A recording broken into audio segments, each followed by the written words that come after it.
Oke, assalamualaikum semua, selamat pagi. Nah, saya harap semua sudah menyelesaikan UTS-nya dengan baik. Nah, kemudian kalau misalnya kalian bukan misalnya ya, silakan lihat lagi di e-learning. Di sana sudah ada untuk kuliah 10 ya, sebagai lanjutan dari kuliah sebelumnya ya, yaitu yang mengenai PDCA dan penyelesaian masalah menggunakan problem solving ya, menyelesaikan masalah menggunakan metode PDCA dan pelaporan A3. Nah, sekarang ini yang untuk kuliah 10 adalah bonus atau tugas gitu ya. Nah, tugas pemecahan masalah ya. Jadi yang harus kalian kerjakan ya, ini ada mengumpulkan contoh kasus pemecahan masalah ya yang dilakukan dengan metode PDCA dan pelaporannya menggunakan pelaporan A3 ya, seperti yang udah dibahas di kuliah 9. Nah, jadi ada dua macam. Ini pertama, dua contoh adalah dua contoh masalah aktual. Ya, bisa berupa contoh kasus, apakah mungkin dari hasil penelitian ya yang udah ada di literatur. Nah, ataupun contoh kasus dari sebuah perusahaan gitu ya, terserah. Pokoknya ini ada dua, yang mana itu nanti harus dianalisisnya menggunakan metode PDCA gitu ya. Jadi dan dilaporkannya menggunakan format A3 seperti yang udah dibahas sebelumnya ya. Nah, kemudian satu lagi ya, tadi kan ada dua, itu dua contoh kasus. Ya, itu yang kalian bisa cari ya, kalian kan jago-jago Google semua gitu ya. Silakan cari dari hasil penelitian misalnya, atau hasil laporan perusahaan dan sebagainya. Nah, baru yang ketiga adalah cari satu masalah aktual dari kehidupan kalian sendiri gitu. Nah, coba cari jalan keluarnya terhadap masalah tersebut menggunakan metode PDCA yang kemudian dituliskan dalam bentuk A3 gitu ya, yang model pelaporan A3 seperti yang udah dibahas di pertemuan sebelumnya ya. Oke, nah ini deadline-nya adalah, itu masih tertulis hari Senin ya, hari Selasa harusnya. Sebentar ya, saya perbaiki dulu.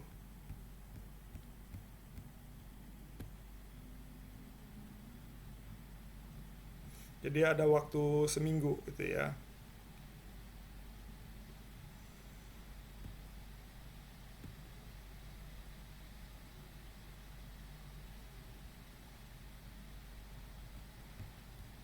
Jadi hari Selasa tanggal 11 Januari. Ini tanggal 11. Cut off-nya tanggal 11.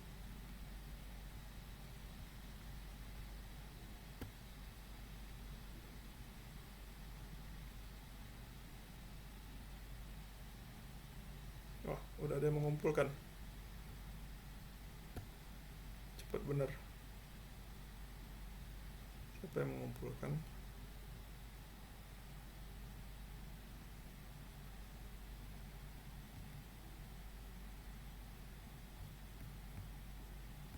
Oh, si Intan.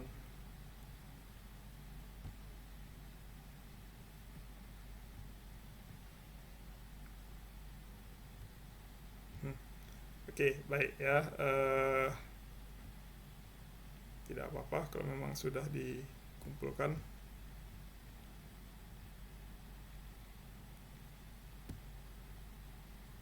Kita kembali dulu ke sana. Nah, jadi kalau memang sudah mengerti apa yang harus dibuat ya alhamdulillah gitu ya. Oke, jadi nah ini waktunya saya ubah sedikit ya. Jadi batas waktunya sampai hari Selasa depan ya. Nah, supaya bisa buat yang sebaik-baiknya gitu ya.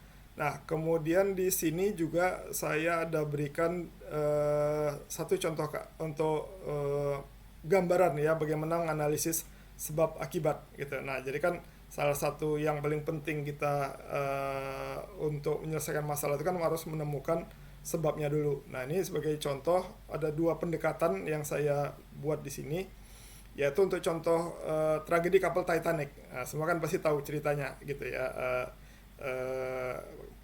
Nanti kalau yang cewek-cewek terus kebayangnya Leonardo DiCaprio gitu ya kalau dengar Titanic gitu ya. Nah, tapi bukan hanya itu ya, tapi kan ini tahu kan tragedi kapal Titanic ini jadi kapal penumpang yang tenggelam ya pada pelayaran pertamanya karena menabrak gunung es, padahal sudah diberi peringatan ya. Yang menjadi yang mengerikan, yang menyedihkannya ya pada kejadian ini ya, itu sampai memakan korban jiwa 1.500 orang ya, dan sebab utamanya karena kapal sekoci penyelamatnya itu ternyata terlalu sedikit ya, tidak mencukupi untuk seluruh kapasitas penumpangnya ya. Nah, udah itu juga yang sekoci ini juga nggak mau diisi penuh gitu supaya tidak mengganggu kenyamanan yang udah di dalam, kan kelewatan itu ya. Oke, nah ini coba kita lihat. Nah, jadi analisis dari tragedi kapal Titanic ini, nah saya tunjukkan ya, saya carikan ini dua contoh analisis sebab akibatnya gitu ya, rangkaian penyebabnya sehingga terjadi tragedi tersebut gitu. Nah, ini mestinya menarik untuk dilihat gitu ya. Oke. Nah, ini yang pertama ya, dia sebutannya Titanic Cost Map ya, peta sebab Titanic. Nah, jadi langkahnya ya, pertama adalah dari problem definition. Nah, jadi nanti cara ini bisa kalian gunakan juga ya dalam mengerjakan tugasnya ya, untuk merumuskan apa permasalahannya ya. Jadi lihat ya, nah what, when, where nya ini ya. Jadi what ya, apa masalahnya. Nah, ini kapal Titanic tenggelam ya, kapal menabrak gunung es, dan salah satu mungkin ini sambungan ya, sambungannya kurang kuat gitu ya, sambungan rivets itu paku sambungan antara plat-plat besi di dinding kapal itu gitu ya. Nah, jadi langkah pertama ya adalah pendefinisian masalah ya. Jadi ditulis dalam bentuk outline ya, garis besar aja ya, sehingga mudah dilihat, mudah dibaca ya. Nah, kemudian masalah itu selalu didefinisikan oleh dampak khususnya terhadap keseluruhan visi misi perusahaan ya. Jadi bagaimana penyimpangan ya, deviation, penyimpangan dari kondisi ideal. Nah, jadi apa yang terjadi. Nah, ini kapal Titanic tenggelam ya, when, kapan. Nah, ini tahun 1912 ya, 14 April 1912. Where, di mananya. Nah, ini Samudra Atlantik Utara ya. Lokasi fisiknya, lokasi prosesnya adalah ini penumpang Inggris yang mau ke Amerika gitu. Nah, dampak terhadap perusahaan. Nah, ini dari segi keamanan ada 1.500 korban jiwa. Dari segi kapal ya, kapalnya hilang semua ya, dengan kerugian $7,5 juta ya. Bayangin tahun segitu gitu ya. Nah, dari segi bisnis ya, ini ada muncul berbagai tuntutan dan kerugian bisnis lagi yang bahkan lebih besar lagi ya, $16,5 juta ya. Nah, frekuensi ini terjadi satu kali. Nah, baru kemudian ini ada peta sebabnya kalau di sini ya, pendekatan ini ya, cost map gitu ya. Nah, jadi penyebabnya dianalisis secara bertingkat. Nah, ini pertama dari sebelah paling kanan dia tulis yang kejadian utamanya dulu gitu. Nah, jadi ini kapal menabrak gunung es ya, menyebabkan, nah panah ke kiri itu menyebabkan ya kapal Titanicnya tenggelam, menyebabkan hilangnya 1.500 jiwa gitu ya. Nah, ini dampak dari segi keamanan. Nah, ini ya, kalau di sini dari kapal menabrak gunung es sehingga menyebabkan tenggelam tadi di zoom in ya, di zoom in, jadi dirinci lagi dia. Nah, jadi dirinci lagi gitu ya, dari mulai dari mulai yang sebab-sebab awalnya gitu ya. Jadi misalnya kalau kita lihat di sini ya, nah ini Dari mana kita lihatnya ya? Inilah ya, ini dari kapal Titanicnya tenggelam ya. Nah, ini kan kapal Titanic tenggelam menyebabkan kapalnya hilang semua, tidak tertolong sama sekali, dan tadi ya hilangnya 1.500 nyawa gitu. Nah, kenapa dia tenggelam? Karena nah ini water filled hull ya, jadi lambung kapal terisi air gitu ya. Nah, kenapa lambung kapal terisi air? Karena ini lambungnya terbuka gitu ya. Dan kemudian ini ada istilahnya bulkhead. Nanti kalian lihat lah ya, bulkhead itu apa, bagian apa di kapal itu ya. Ini nggak terkunci gitu. Oh, bulkhead itu kalau saya nggak salah itu kayak pintu antar ruangan gitu ya di kapal, sekat-sekat di antar ruangannya gitu ya. Nah, ini kenapa lambungnya terbuka ya? Nah, karena ini plat bajanya ini bengkok gitulah ya, buckle ini kayak bengkok dia gitu ya. Nah, apa yang menyebabkan ini? Nah, pertama dari kekuatan lambungnya sendiri, dan ini masih lambungnya kurang kuat, dan ini ya disebabkan oleh kekuatan pakunya gitu ya. Rivet itu paku baja yang mengikat antara satu plat dengan plat yang lain. Dan sebab yang lain adalah kapal menabrak gunung es tadi gitu. Nah, kenapa kapalnya nabrak gunung es? Nah, ya ini karena ada gunung es. Nah, gunung es itu kenapa ada? Karena ada arus di Laut Atlantik Utara ya. Kemudian selain itu kapalnya itu menabrak gunung es, kenapa? Karena dia beloknya terlambat. Ya. Jadi tidak bisa belok pada waktunya gitu untuk menghindarinya ya. Nah, apa penyebabnya? Ukuran radar itu bilah kemudi kapalnya ya. Nah, kemudian kecepatan kapalnya sendiri cukup tinggi pada saat itu ya, 18 knot. Nah, kenapa kecepatannya tinggi? Karena mengejar supaya bisa cepat sampai di kota New York gitu. Nah, kemudian selain itu apa sebabnya lain ya? Terlambat melihat gunung esnya gitu. Nah, kenapa? Karena pada waktu tidak menggunakan teropong, cuman melihat pakai mata telanjang aja gitu ya, sehingga telat melihat ada gunung esnya gitu. Nah, ini penyebab ya, rangkaian penyebab kapalnya belok terlambat. Nah, kemudian sebab yang lain sampai kapalnya itu menabrak gunung es, karena kapalnya sedang menyeberang Samudra Atlantik. Ya, kenapa dia nyeberang Samudra Atlantik? Karena dia sedang mengangkut penumpang gitu. Nah, yang kotak-kotak hijau ini adalah solusi buat sebab-sebab tertentu gitu ya. Nah, misalnya kayak ini tadi ya, hilangnya 1.500 nyawa tadi, selain karena kapalnya tenggelam dan insufficient lifeboat. Nah, sekoci penyelamatnya kurang, tidak mencukupi. Nah, solusinya tambah jumlah sekoci gitu ya. Oke, nah kemudian ini tadi yang solusi-solusinya bisa dikumpulkan gitu ya. Nah, ini untuk yang sebab tertentu. Nah, ini ada action item ini yang hijau-hijau tadi di sini. Nah, sebagai gambaran aja gitu ya. Oke, nah ini satu pendekatan ya, menggunakan yang namanya cost map ya. Nah, pendekatan yang lain ya untuk menggambarkan ini sebab akibatnya ini. Nah, ini juga sama juga untuk contoh kasus kapal Titanic ya. Oke. Nah, ini ada poster ya, dia judulnya Titanic Reality Tree ya, pohon kenyataan Titanic gitu ya. Oke, jadi kalau kita lihat, nah ini dia mulai dari sini ya, hilangnya 1.500 nyawa gitu ya. Nah, ini ada kotak warna warna pink ya. Ini action cost, penyebab dari tindakan. Nah, tindakan yang menjadi penyebab gitulah. Nah, sedangkan yang biru ini adalah condition cost, penyebab dari segi keadaan gitu. Nah, jadi ya ini dari segi action. Nah, ini misalnya kapalnya tenggelam ya, 1.500 nyawa korban ini karena kapal tenggelam. Nah, kapal tenggelam karena ini ya, lambungnya terisi air ya. Nah, lambung terisi air karena itu tadi ya, terbuka ya. Nah, karena terbuka dan kapalnya di dalam air gitu. Nah, ini kenapa dia terbuka? Karena itu tadi ya, platnya tadi bengkok gitu ya. Nah, kemudian selain itu kapalnya menabrak gunung es gitu.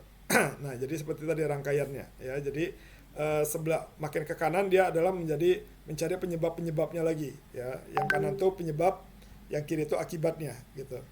Nah, ini bisa kalian gunakan ya cara seperti ini untuk mencari root cause. Karena ingat pada PDCA ya, ketika kita menghadapi satu masalah, yang mesti ditemukan itu kan adalah root cause, akar penyebabnya, penyebab utamanya itu apa gitu. Nah, kan nanti sehingga solusi itu mulai dari sana gitu ya, dari menyelesaikan akar penyebab tersebut gitu. Oke,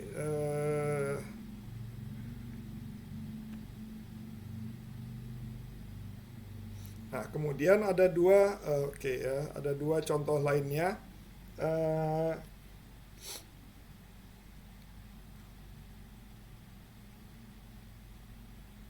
ada dua contoh, tunggu dulu ya.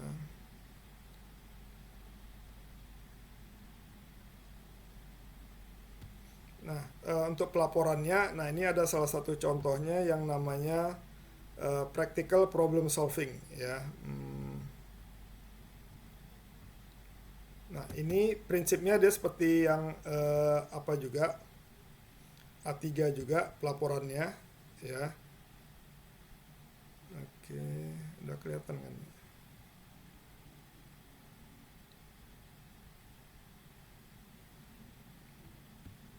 Oke, coba saya zoom in. Ya, jadi ini nanti misalnya ya, nah ini prinsipnya pendekatannya seperti A3 juga gitu kan ya. Jadi di sini dicari masalah ya, dan penyebabnya. Nah ini misalnya ada maintenance komputer gitu ya, maintenance komputernya tinggi ya. Nah kenapa dia, nah ini ada di data jumlah keluhan yang sering terjadi ya. Nah yang paling banyak itu adalah sering restart gitu ya. Nah problem sebenarnya karena komputernya restart, nah penyebabnya kenapa ya, dicari tombol penyebabnya gitu ya. Nah kemudian ini ada pemahaman situasinya ya, sampai ditemukan titik penyebabnya ya. Nah ini root cause-nya inilah ya, kapasitor rusak. Nah ketika kapasitornya rusak diganti, maka komputer tidak restart lagi. Nah, berarti ini penyebab langsung, atau inilah akar penyebabnya ya, kapasitor rusak.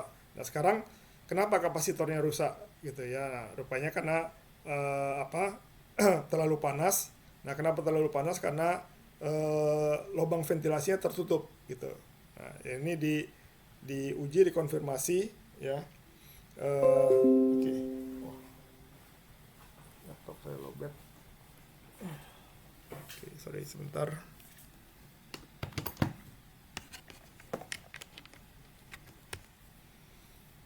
Nah, jadi dites ya, lubang ventilasinya tertutup tumpukan berkas-berkas. Nah, ketika berkasnya disingkirkan, ya maka suhu di dalam PC-nya menurun. Nah, tapi ketika ditutup lagi meningkat. Nah, berarti udah jelas penyebabnya ya. Jadi, nah ini root cause-nya ya. Ini penyebab langsung, sorry, ini penyebab langsung, tapi root cause penyebabnya ini apa? Karena ventilasi tadi tertutup gitu ya. Nah, kemudian ini action dan follow up-nya gitu. Oke, kemudian ada satu contoh lain lagi dari pendekatan A3 juga mungkin menarik ya, untuk yang masalah sehari-hari. Nah, ini kan masalah teknis. Jadi ini tadi yang bisa kalian cari, misalnya yang untuk dua contoh kasus tadi yang saya minta, yang dari penelitian ataupun perusahaan ya. Jadi pelaporannya bisa menggunakan cara seperti ini, atau yang cara A3 PDCA kemarin gitu ya. Nah, ada satu contoh lagi yang juga menarik kalau untuk masalah yang sehari-hari ya. Sebentar.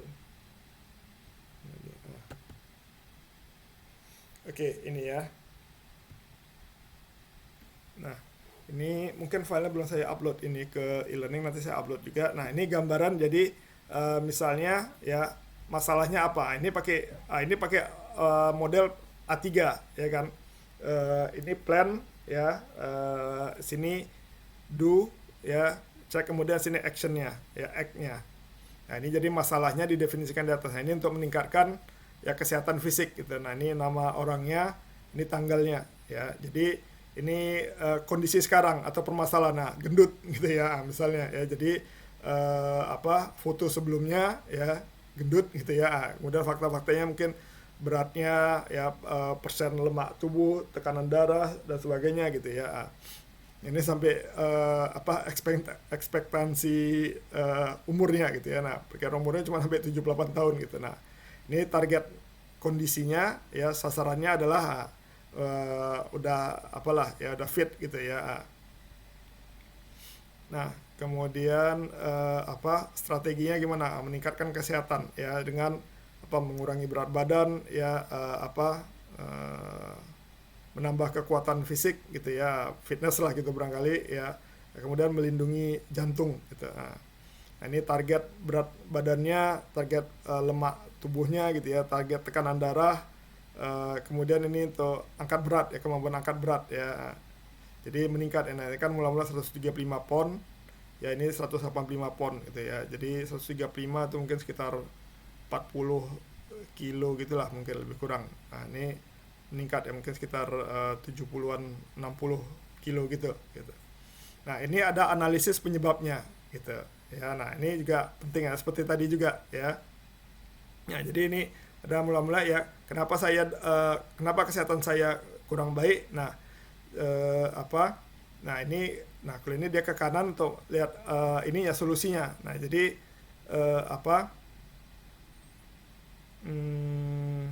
ini exercise-nya ya, olahraganya 1 kali seminggu, dan kemudian dia tidak berolahraga gitu. Nah, kemudian setelah itu kalau makannya kebanyakan. Nah, ini masalah klasik gitu ya. Kemudian kalau dia makan ya, makanan yang dipilih makanan yang nggak sehat gitu. Nah, jadi memang akibatnya apa? Nah, jadi panahnya ini ada sebab akibat gitu ya. Nah, jadi ini mengurangi stres secara sementara gitu ya. Oke, sorry sebentar. Oke, nah jadi sini jadi ini analisis sebabnya. Nah, sini adalah langkah-langkah tindakan yang bisa diambil gitu ya. Nah, kemudian ini yang terakhir untuk standarisasi gitu. Nah, kemudian verifikasi dan standarisasi ini setelah didapat hasil akhirnya ya. Oke, ini nanti saya upload juga. Nah, ini bisa gambaran ya, jadi bentuk pelaporan secara A3 tersebut gitu. Oke. Baik, jadi saya harap ini sudah cukup jelas ya, bisa menjadi alat bantu untuk mengerjakan tugasnya ya, dan saya harap semua mengerjakan tugasnya dengan sebaik-baiknya. Oke, terima kasih semua untuk perhatiannya. Assalamualaikum dan selamat pagi.